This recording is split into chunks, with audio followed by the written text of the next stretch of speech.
ये अगला पैनल है गजराज पगारिया जी, चांसलर है मैथ्स यूनिवर्सिटी के। जोरदार तालियों से स्वागत करिए। गजराज पगारिया जी का शहर के बड़े नाम के तौर पर जाने जाते हैं और मैथ्स यूनिवर्सिटी के चांसलर है। इसके साथ ही मैं बुलाना चाहूंगी चाणक्य लॉ एकेडमी के डायरेक्टर मिस्टर नितिन नामदेव को। वे भी आए और इस खास पैनल के साथ में चर्चा को आगे बढ़ाएंगे कि कैसे उच्च शिक्षा के पैमाने पर छत्तीसगढ़ कीर्तिमान रच रहा है और न सिर्फ सरकारी कॉलेजेस बल्कि प्राइवेट यूनिवर्सिटीज़ हैं, प्राइवेट कॉलेजेस हैं, वो भी बच्चों को वेल एजुकेटेड कर रहे हैं, क्वालिटी एजुकेशन दिया जा रहा है।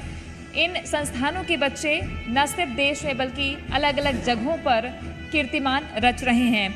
तो गजराज पगारिया चांसलर है मैथ्स यूनिवर्सिटी के, प्रतिष्ठित और जाना माना नाम है, समाज सेवी भी हैं, धर्म सेवी भी है, राजनीति से भी थोड़ा बहुत नाता इनका है। साथ ही हमारे साथ नितिन नामदेव जी हैं, चाणक्य लॉ एकेडमी के डायरेक्टर। चर्चा को आगे बढ़ाएंगे। ओवर टू यू प्रेरणा। बहुत शुक्रिया तृप्ति, और आप भी आइए और इस चर्चा को मेरे साथ ज्वाइन करिए। सबसे पहले सर आप ही से मेरा सवाल है, मैथ्स यूनिवर्सिटी एक जाना माना नाम, इसके पीछे जब इसको शुरू किया गया मंशा क्या थी और अभी उस मंशा पर कितना खरी उतर पाई है यूनिवर्सिटी? देखिए, जब छत्तीसगढ़ राज्य बना और उसके बाद 2003 में तत्कालीन मुख्यमंत्री अजीत जोगी जी ने प्राइवेट यूनिवर्सिटी को यहाँ पे अनुमति देने का निर्णय लिया और उसके तहत उन्होंने प्राइवेट यूनिवर्सिटी को यहाँ पे अनुमति देना प्रारंभ किया। मेरे मन में बहुत समय से विचार था, क्योंकि जब मेरे बच्चे रायपुर से बाहर रह के पूना और बेंगलोर में पढ़ रहे थे तो वहाँ होने वाली उनको असुविधा को जो मैं देखता था, तो मेरे मन में विचार था कि यहाँ पे भी उसी स्तर का एजुकेशन इंस्टीट्यूशन होना चाहिए ताकि यहाँ के बच्चों को रायपुर से बाहर ना जाना पड़े। और जब ये अनुमति निजी विश्वविद्यालय के लिए मिलने प्रारंभ हुई तो हम लोगों ने अनुमति ली और प्रारंभ किया। और आज मुझे बड़ी खुशी है कि हम लोग जिस सोच के साथ, जिस मकसद के साथ इसको प्रारंभ किए थे उसमें बहुत हद तक कामयाब हो गए हैं। काफ़ी बच्चे जो बाहर जाना चाहते थे या बाहर जाते थे और यहाँ रुकने लगे हैं, उनको ये महसूस होने लगा है कि उसी स्तर का एजुकेशन हमको यहाँ पे मिल रहा है। बल्कि उससे आगे बढ़ के ये बात है कि झारखंड से, उड़ीसा से, बिहार से और इवन कुछ विदेशों के भी बच्चे जो हैं अब रायपुर आने लगे हैं। और अब तो खैर रायपुर में सारे नेशनल लेवल के इंस्टीट्यूट हो गए हैं, जिसके कारण रायपुर पूरे हिंदुस्तान में एक एजुकेशन हब के रूप में उभर रहा है। जिस लेवल पे बेंगलोर, पूना, मुंबई वगैरह है, मेरे को लगता है अगले 2-4 सालों में रायपुर का नाम भी उसी स्तर पे आ जाएगा। और जिसमें एक बड़ा नाम होगा मैथ्स यूनिवर्सिटी, क्योंकि आप राज्य बनने के बाद से ही लगातार एक कीर्तिमान मैथ्स यूनिवर्सिटी का हमने देखा है। सवाल आपसे आगे और भी होंगे, मैं नितिन जी के पास ले चलती हूँ। नितिन जी, चाणक्य लॉ एकेडमी, चाणक्य को तो हमने ऐसे बहुत पढ़ा है कि बड़े कुटिल और माहिर माने जाते थे। तो आपकी लॉ एकेडमी के बारे में बताइए कि आपने किस सोच के साथ शुरू किया लॉ एकेडमी और क्या आप वहाँ पे बच्चों को सुविधाएं दे रहे हैं? सबसे पहले आज पगारिया सर के साथ बैठा हूँ तो ये बताने में मुझे खुशी हो रही है कि आपकी यूनिवर्सिटी से मैंने LLM किया है। तो ये मेरे लिए गर्व की बात है कि आज जो है मैं सर के साथ बैठा हूँ। इसका एक इतिहास छोटा सा मैं इसको ब्रीफ में बताऊँगा। जब मैं एक स्टूडेंट था तो मेरी एक जिज्ञासा थी कि मैं जज बनूं। अब जैसे मेरा LLB हुआ तो मैंने खोजना शुरू किया कि मैं इसकी तैयारी कहाँ से करूं।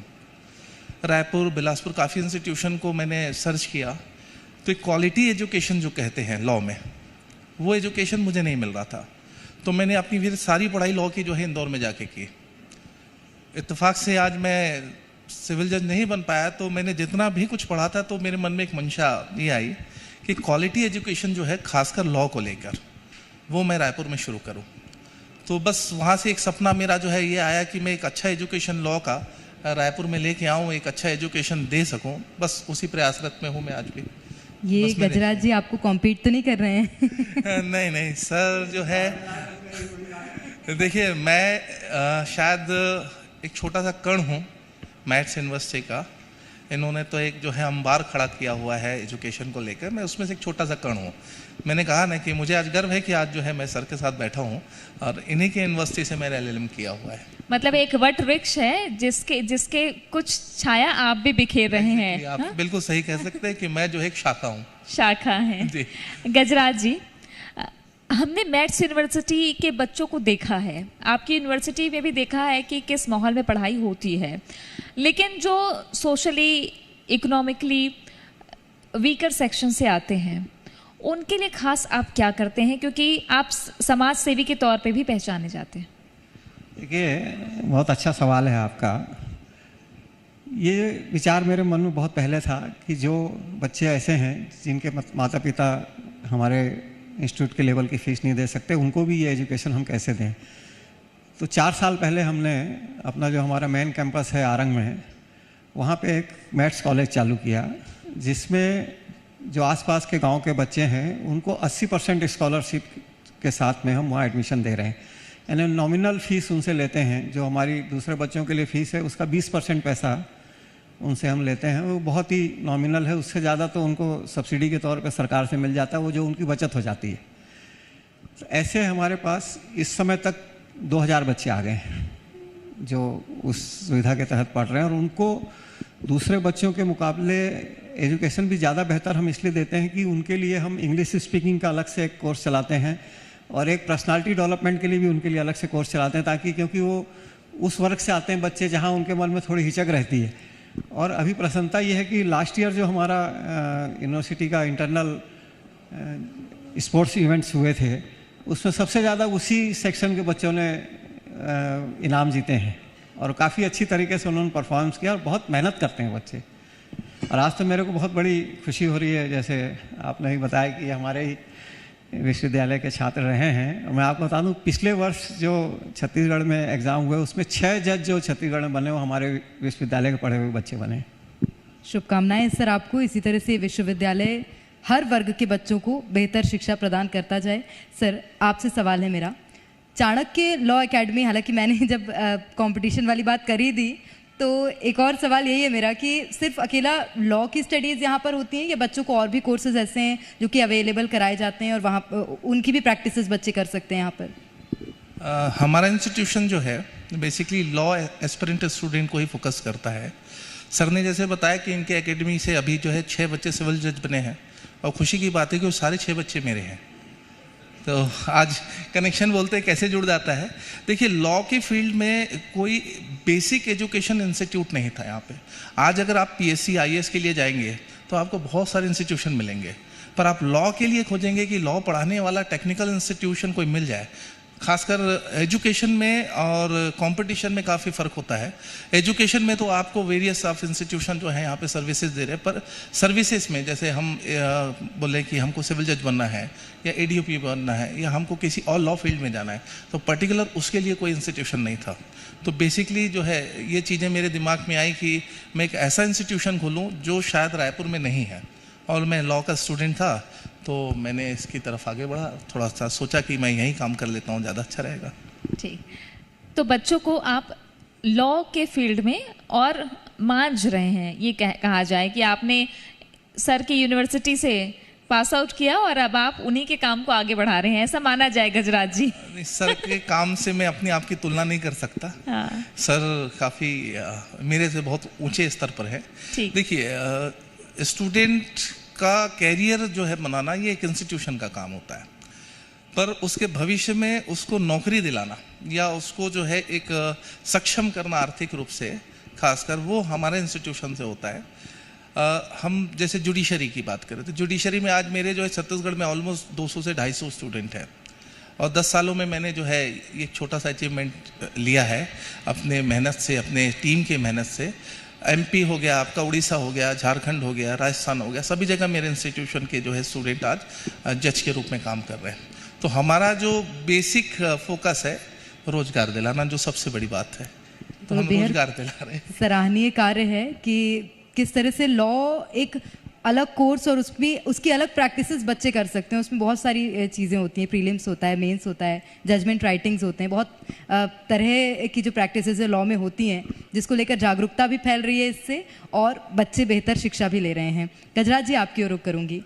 अब शिक्षा के क्षेत्र में क्योंकि भारत सरकार ने भी कई नवाचार किए हैं और छत्तीसगढ़ सरकार तो कर ही रही है, उन नवाचारों को आपकी यूनिवर्सिटी कैसे इम्प्लीमेंट कर रही है और उनसे बच्चों के जीवन में कैसा प्रभाव पड़ रहा है? हम लोगों ने अभी पिछले 2 साल से स्किल बेस्ड एजुकेशन को प्रमोट करने के लिए काम चालू किया है। हमारा जो एरोनॉटिकल इंजीनियरिंग का डिपार्टमेंट है, उसमें हम लोगों ने ड्रोन मैन्युफैक्चरिंग और ड्रोन से क्या क्या काम हो सकते हैं उसके ऊपर काम किया और अभी सफलतापूर्वक हमारे यहाँ के बच्चे जो ड्रोन बनाए थे, उससे यूनिवर्सिटी के आसपास के गांव के जो फसल वाले क्षेत्र थे, उसमें दवा का छिड़काव का काम ड्रोन के माध्यम से किया उन्होंने। तो ऐसे बहुत से नए नए काम हम लोग प्रयोग कर रहे हैं। अभी बायोटेक्नोलॉजी डिपार्टमेंट में हम टिश्यू कल्चर लैब भी लगाने जा रहे हैं, जो बच्चे उसमें प्रैक्टिकल करेंगे और वो जो बेच के उसकी आमदनी होगी वो उन्हीं को डिस्ट्रीब्यूट की जाएगी। उस तरह से हम लोग इसमें काम कर रहे हैं। तो इसका हर सब्जेक्ट में कैसे कैसे स्किल को जोड़ के उनको अलग से और कुछ सुविधा मिल जाए और उनको जानकारी मिल जाए, उनको नॉलेज मिल जाए, इस तरह का कार्य हम लोग कर रहे हैं। अच्छा, अभी सीजी बोर्ड और सीबीएसई दोनों के रिजल्ट आ गए। अब बच्चे थोड़ा कंफ्यूज हो जाते हैं कि अब हमको अगर रायपुर में ही पढ़ना है या छत्तीसगढ़ में ही पढ़ना है तो क्या चूज़ करें, कैसे चूज़ करें। तो ये इसके लिए क्या विकल्प आपकी यूनिवर्सिटी देती है कि बच्चे आएँ, उनकी काउंसलिंग हो? आज के दौर में किस पढ़ाई को कौन सा बच्चा किस तरीके से ग्रैब कर सकता है, इसकी सुविधा आपके यहाँ? बिल्कुल, हमारा जो एडमिशन सेक्शन है उसमें सभी विषयों के जो हमारे फैकल्टी हैं, सीनियर फैकल्टी, वो काउंसलिंग के लिए बैठते हैं और जो बच्चे आते हैं उनकी प्रॉपर काउंसलिंग करते हैं। हम लोग उनके डाटा लेके उनको फ़ोन करके बुला के भी उनकी काउंसलिंग करते हैं कि भाई आपको क्या लेना चाहिए, इससे आगे क्या फ़ायदा होगा, क्या आपकी रुचि है, किस तरह से आप कर सकते हैं। उनकी सब बातों को समझ के फिर उनको सलाह देते हैं। हमारे यहाँ के फैकल्टी इसमें काफ़ी मेहनत करते हैं और पिछले 1-1.5 महीने से ये कार्य कर रहे हैं और आगे 1-1.5 महीना यही काम करेंगे हम लोग। और बच्चे उससे आगे बढ़ें और बच्चे बेहतर भविष्य प्राप्त कर सकें, इसको लेकर लगातार प्रयासरत है मैथ्स यूनिवर्सिटी। नितिन सर, आपकी ओर करूँगी।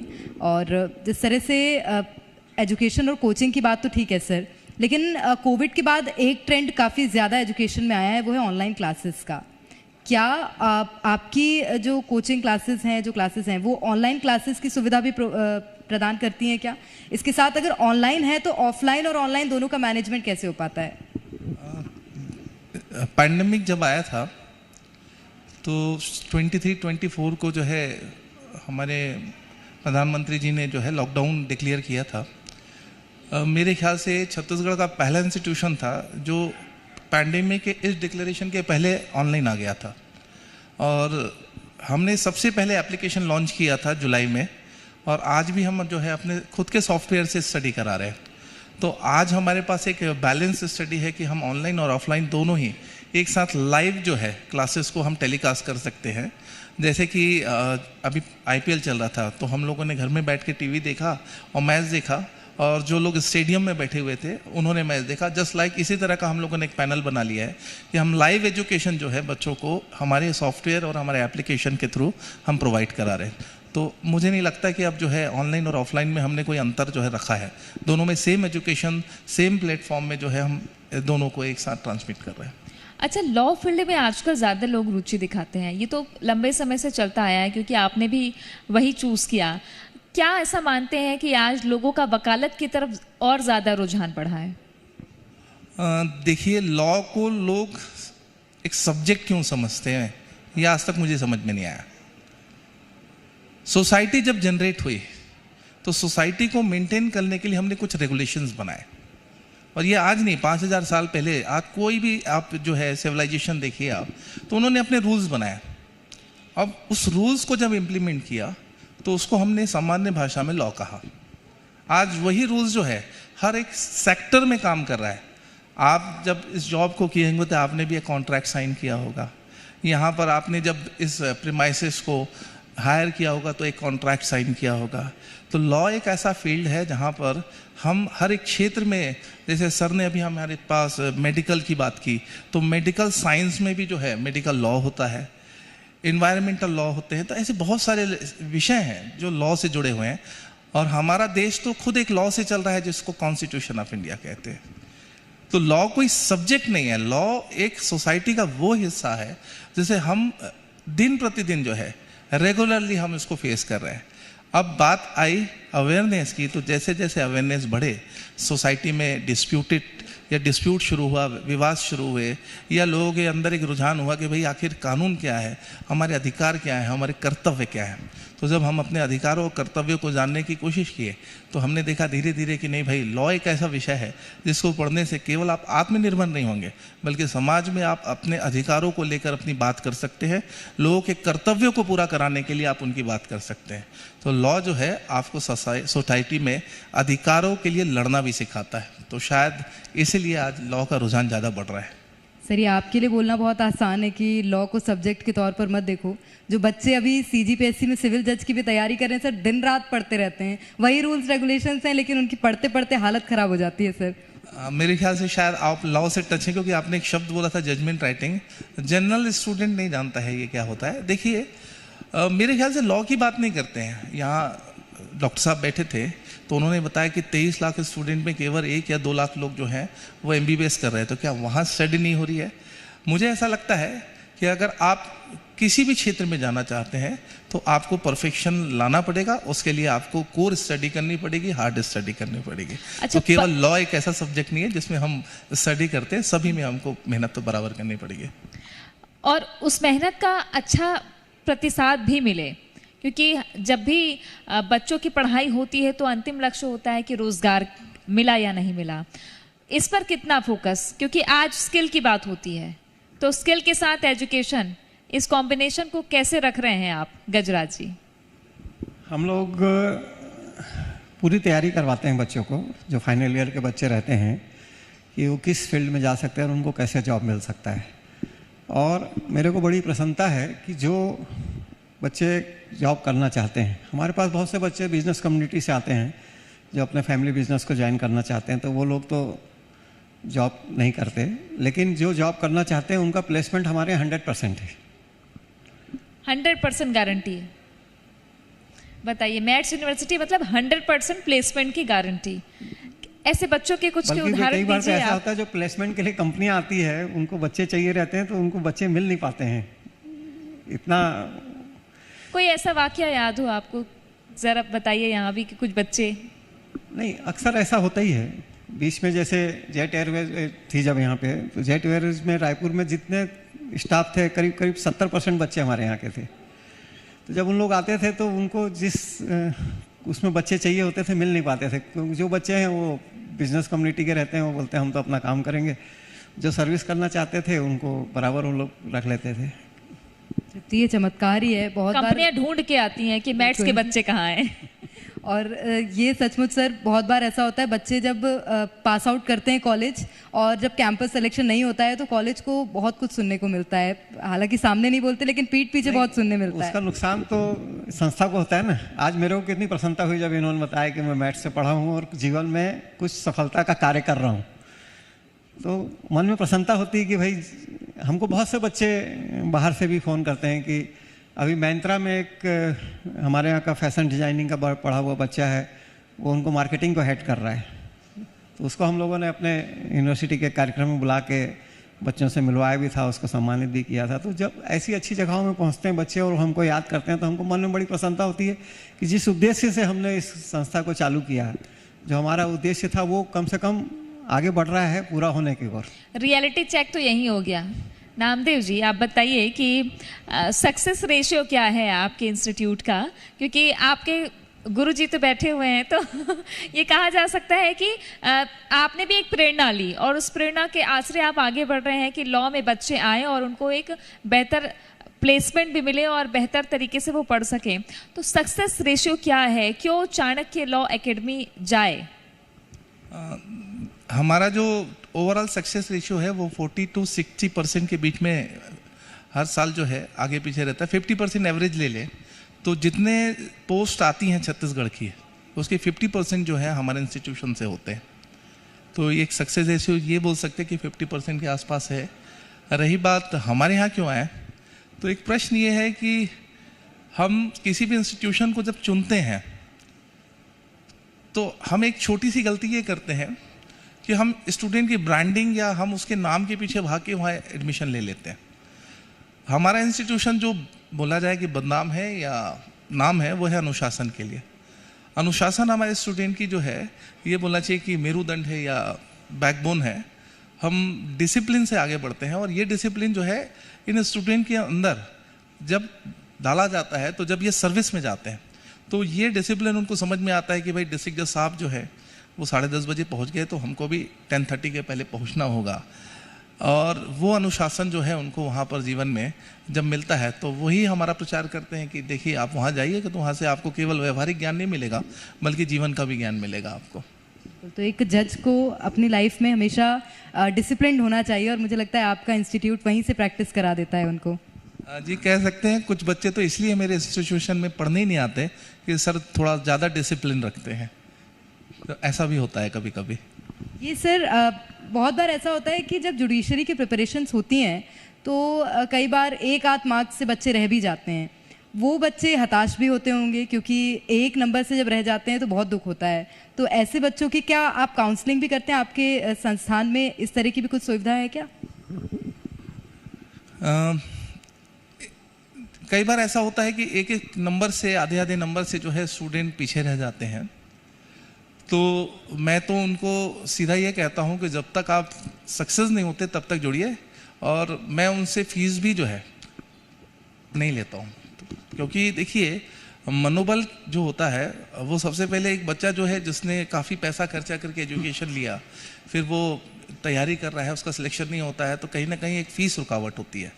तो मेरे यहाँ कई ऐसे स्टूडेंट हैं जिनका सिलेक्शन नहीं हुआ है, और मैंने उनको तब तक फ्री ऑफ कॉस्ट पढ़ाया जब तक उनका सिलेक्शन नहीं हुआ है। और ये आज भी अगर आप कहेंगे, उनसे कभी मुलाकात होगी तो आप बिल्कुल पूछ सकते हैं कि क्या सर ने आपके साथ ऐसा किया, तो बिल्कुल बताएंगे कि हमको सर ने हर तरीके से काउंसलिंग की है। यहाँ तक एक उदाहरण दे रहा हूँ मैं, एक बच्ची है जिसका सिलेक्शन रुक रहा था, तो उसकी शादी के लिए जो है उसके घर वालों ने प्रेशर देना शुरू किया, तो मेरे पास आई, बोले सर ऐसा ऐसा है, मेरी शादी हो जाएगी, मुझे 1 साल जो है और मिल जाता तो शायद मैं जज बन जाती। तो मैं, मेरी वाइफ दोनों उनके घर में गए, हम्बली रिक्वेस्ट किए उनके पेरेंट्स से कि 1 साल इस बच्ची को दे दीजिए, अगर ये जज नहीं बनेगी तो आप जो बोलेंगे, जहाँ बोलेंगे उसकी शादी कर दीजिएगा, बस मैं 1 साल चाहता हूँ। और नेक्स्ट ईयर वो लड़की जो है अंडर 20 में सिलेक्शन ली, और उसने एक ही चीज़ कहा कि आप अगर शायद उस दिन मेरे घर नहीं गए होते तो शायद आज मैं जज नहीं बन पाती। तो ऐसे ही छोटी छोटी घटनाएं होती रहती हैं, तो हम मनोबल देते ही हैं उनको साथ ही, और तब तक लड़ते हैं जब तक उनका सिलेक्शन ना हो। मतलब अनुशासन के साथ साथ आप मनोबल भी देते हैं, क्योंकि एक टीचर का काम ही यही होता है। तो एक टीचर के तौर पर ऐसी पीढ़ी तैयार करने का काम आप कर रहे हैं जो छोटी वजह से भी अपने सपनों को पूरा ना कर पाए, तो आप उन्हें बल दे रहे हैं। ये बहुत अच्छा काम है। अब बात कर लेते हैं उच्च शिक्षा छत्तीसगढ़ में हायर एजुकेशन को लेकर लंबे साल से, लगभग 2 दशक से ज़्यादा का वक्त हो रहा है गजराज जी। आज अगर हायर एजुकेशन देखें तो स्कॉच अवार्ड छत्तीसगढ़ के नाम आया, कॉलेजेस खुल रहे हैं, एडमिशन्स पहले के मुकाबले ज़्यादा हो रहे हैं। आप क्या अंतर पाते हैं इन 20 सालों के दरमियान, और फ्यूचर प्लान्स अब आपके क्या हैं, क्योंकि अब रिस्पॉन्सिबिलिटी तो बढ़ी है, पीढ़ी नहीं आ रही है। देखिए, छत्तीसगढ़ राज्य बनने का वैसे तो हर क्षेत्र में बहुत फ़ायदा हुआ है, लेकिन मेरा मानना है एजुकेशन में सबसे ज़्यादा फ़ायदा हुआ है। विश्व स्तरीय जितने अच्छे एजुकेशन इंस्टीट्यूशन हैं वो सारे छत्तीसगढ़ में आ गए हैं, और यहाँ पे अब एक वातावरण जो बनना चाहिए वो वातावरण भी निर्मित होने लगा है। तो मैंने जो पहले ही कहा था कि अगले 4-5 सालों में छत्तीसगढ़ और रायपुर खासकर हिंदुस्तान के नक्शे में एक छत्तीसगढ़ नाम रखेगा एजुकेशन के क्षेत्र में, और बाहर के भी काफ़ी बच्चे यहाँ पे पढ़ने आएंगे। इसकी काफ़ी बड़ी उपलब्धि है, सरकार का भी बहुत बड़ा सहयोग है इसमें।